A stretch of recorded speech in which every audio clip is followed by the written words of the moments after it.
Tout ça à Star Plus et c'est un rendez-vous. Le jeune cowboy, gardien de l'ordre, se transforme en justice. Une famille forcée de quitter le quartier pour le bien des enfants. Un Algérien indésirable détenu par Immigration Canada. Bonsoir, mesdames, messieurs. 2 semaines après l'explosion au club de motards, les Rockers, dans le nord de Montréal, les citoyens du secteur désespèrent du peu d'action de la ville, au point où certains vont déménager dès cette fin de semaine. Esther Bégin va nous en parler dans un moment. D'ailleurs, la ville qui n'a pas beaucoup à offrir dans cette lutte, nous dit Claude Fugère d'abord. Hier soir, l'hôtel de ville était mieux surveillé que le bunker de la rue Guilford. Une partie de l'état-major de la police était même venue assister à un très long débat qui allait en assommer plus d'un. Je ne sais pas ce qui se passe, quel climat règne ici ce soir, mais... Ce conseiller a dit que jusqu'ici, l'administration avait parlé beaucoup plus qu'elle n'avait agi. Et puis qu'on n'est pas en train de charrier le monde, littéralement, en donnant l'impression qu'on s'en occupe. Et le communiqué qu'il a distribué a fait bouger le leader de la majorité. Je trouve ça dégueu. Le conseiller du quartier affirme que la ville fera tout pour faire respecter ses règlements. Une douzaine d'accusations viennent d'être déposées en cour municipale, principalement pour des travaux effectués sans permis.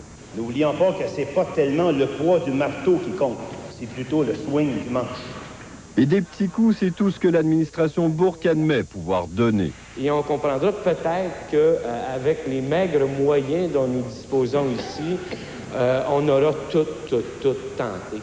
D'où cet appel aux 2 gouvernements pour une loi anti-mafia et une commission d'enquête. Quand on fait la lumière, brusquement, dans un endroit où serait la vermine, elle fuit dans toutes les directions.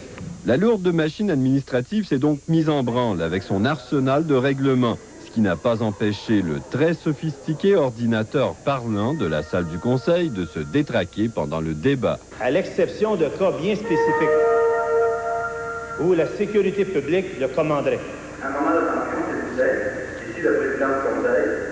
Claude Fugère, TVA, Montréal.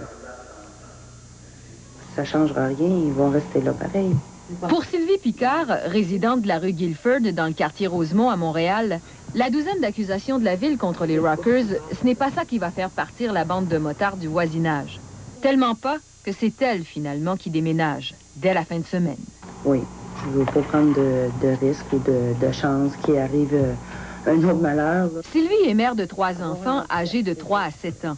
Son fils aîné souffre d'insécurité depuis son jeune âge et c'est pire depuis l'explosion au local des Rockers il y a 3 semaines. Bon, l'autre fois, j'ai échappé un objet qui était lourd, puis le bang que ça a fait dans la maison, là, tout de suite, c'est quoi? C'est une bombe? Ce sont les spécialistes de l'hôpital Maisonneuve-Rosemont qui traitent son fils qui ont convaincu Sylvie de déménager. Mais il en va aussi du bien-être de toute la famille. C'est pour la sécurité des enfants. Regarde mon cœur. Là. La ville a également installé aux abords des rues des pancartes comme celle-ci, interdisant aux motocyclistes de circuler dans le quartier à moins d'y être résident. Or, un des membres des Rockers nous a affirmé au téléphone que tout le groupe allait soudainement changer d'adresse pour devenir résident du 2885 Guilford. On verra en temps opportun. Selon nous, ce n'est pas une résidence ici.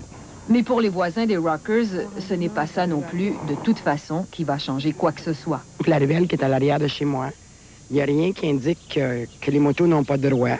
Ils peuvent très bien entrer là, sortir vers le bout et s'en aller par la rue Guilford. Et pendant que le quartier porte encore les vestiges de l'explosion du 17 mars, la famille Picard rêve à des jours meilleurs sur la rive sud de Montréal. Les Rockers vont nous déranger. Esther Bégin, TVA, Montréal. Les autorités canadiennes bloquent l'accès au pays à un ressortissant algérien qui prétend détenir toujours le statut de résident permanent. Sarah Ramani est soupçonnée d'appartenir à l'aile radicale du Front islamique du Salut. Mais comme l'explique Charles Paribault, son cas est compliqué. Sarah Ramani a été expulsée de France où il était assigné à résidence depuis 7 mois dans le cadre d'une enquête sur les milieux islamistes. Il est soupçonné par les autorités françaises d'appartenir à une section radicale du Front islamiste du Salut en Belgique. La France l'a expulsé hier. Il a choisi de venir au Canada où il avait déjà obtenu il y a quelques années le statut d'immigrant reçu. C'est ce statut que contestent les autorités canadiennes qui estiment qu'il s'est écoulé trop de temps entre sa demande et son installation au pays. Donc cette personne-là, effectivement, n'est pas un résident ou n'est plus un résident permanent de retour. et prononcer une mesure d'expulsion. Ramani a quitté Toulouse hier pour atterrir à Mirabel sur un vol de la compagnie allemande Lufthansa. Il a été immédiatement intercepté par les agents de l'immigration et soumis à un interrogatoire jusqu'en toute fin d'après-midi aujourd'hui. Les agents sont arrivés à la conclusion que Ramani ne pouvait invoquer son statut d'immigrant reçu. Toute cette histoire inquiète la communauté algérienne de Montréal. Ce qui m'inquiète le plus, c'est surtout la naïveté et la permissivité des autorités ici et des gens en général qui sont portés à comprendre et à essayer de comprendre plutôt ce genre de choses plutôt que d'essayer de s'en méfier. Maintenant que les agents de l'immigration ont décidé de débouter de son titre d'immigrant reçu Sarah Romani, celui-ci sera déféré devant un tribunal administratif ici au complexe Guy Favreau et son cas prendra des semaines à se régler. Charles Faribault, TVA, Montréal. Il n'y aura pas de casino dans la région d'Oka. Le ministre de la Sécurité publique, Serge Ménard, est catégorique là-dessus. Le chef mohawk, Jerry Pelletier, a beau dire qu'il se fout de l'opinion de Québec. Il est quand même allé aujourd'hui soumettre son projet à M. Ménard. Le ministre lui a répondu que les conditions de sécurité ne sont pas réunies à Kanesatake pour permettre l'implantation d'une maison de jeu.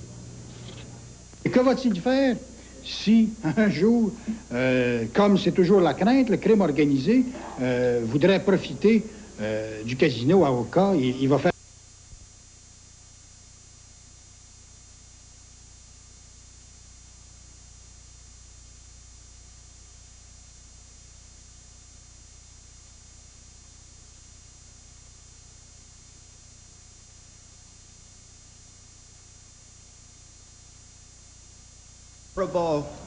Raymond John Natishin, le très honorable Raymond John Natishin.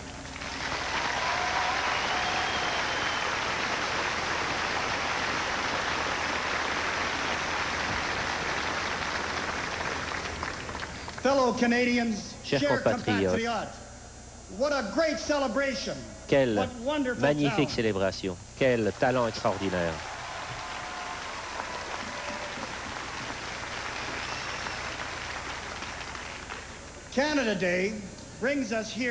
Le jour de la fête du Canada, nous nous réunissons ici pour célébrer notre pays et proclamer bien haut notre fierté d'être Canadiens. C'est une chance qui nous est donnée à nous, à titre personnel et en tant que famille, de nous rappeler, de rappeler que nous faisons partie d'une plus grande famille, une famille qui s'appelle le Canada, l'une des familles les plus favorisées de la Terre.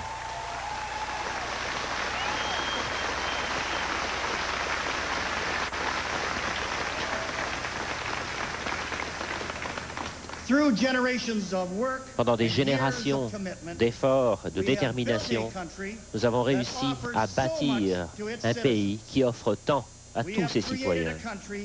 Nous avons créé un pays qui peut être fier de la place qu'il occupe sur la scène internationale. Aujourd'hui, nous n'avons rien à envier à personne.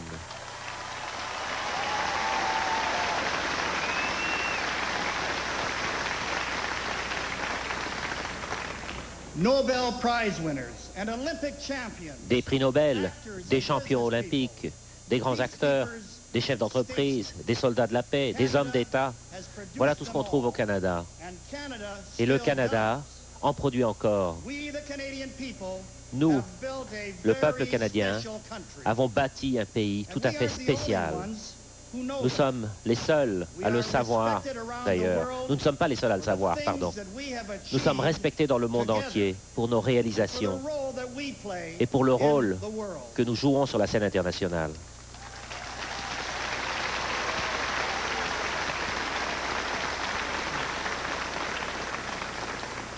Bien